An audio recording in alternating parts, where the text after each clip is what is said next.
Switzerland is proposing paying people simply for being alive. I've been meaning to talk about this story for a little while, and recently Allison sent me a link to an article about this. There's a proposal, Lewis, in Switzerland where Switzerland's citizens are going to vote as to whether they want to establish a kind of like a salary simply for being a citizen that would apply to working age adults within the country. It would be called a basic income of $2,800, which is about 2,500 Swiss francs per month. And supporters are saying this is going to be absolutely fantastic. We're going to essentially eliminate poverty. If you think about what this is going to do for society in terms of the economy, it's going to bolster small business. It's going to increase tax revenues for the country. It's going to be absolutely fantastic. And the question that Allison and many others are interested in discussing is, what would happen in the US if we did this? How would it work? And Business Insider actually did a brief report about this. And they said that if you look in the US at the number of people who are working age, which would, I guess, be, I don't know exactly where the lines would be set, but if you say working age adults, maybe it's 21 to 65, right?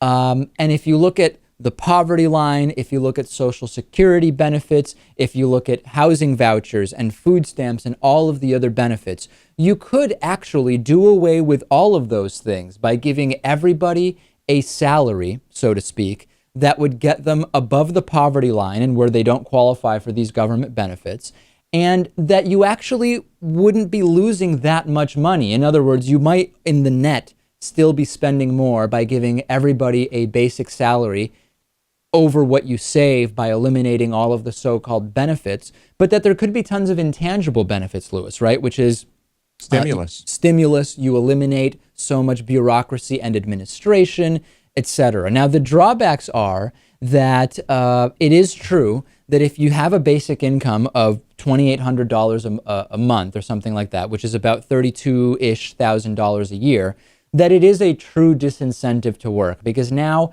it is truly simply you can sit around and collect this amount of money. And that's been the biggest concern from economists when they analyze this.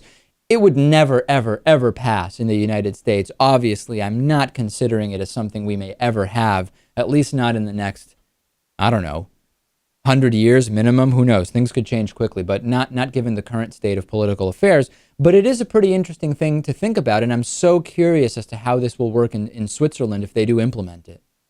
Yeah. Well, we should also look at cost of living over there. I mean, how does this really affect someone? Is this, I would imagine, I know Switzerland is pretty expensive, so I would imagine this would not go nearly as far as it would in the United States. No, Switzerland, I spent some time over there over the summer, and it is very, very expensive. And I wasn't even in the expensive part. I was in the Italian part of Switzerland, which my understanding is actually one of the less expensive parts of the country. The other thing is, if you do give everybody a basic income, you now have increased the negotiating power of workers with corporations, because if you have a basic income of $2,800 a month, or it would probably be less in the US taking into consideration cost of living, you're not going to go and work those jobs at McDonald's, at Wendy's, at Walmart for those low wages.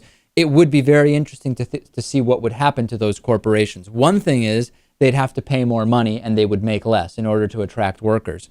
The other option is they would simply say, you know what, without relying on low wages, we actually just can't make money and we're going to go out of business. And option three would be that they replace labor with machines.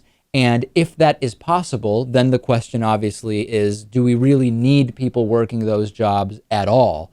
The number of questions that would come up and interesting dilemmas with a basic income are almost endless.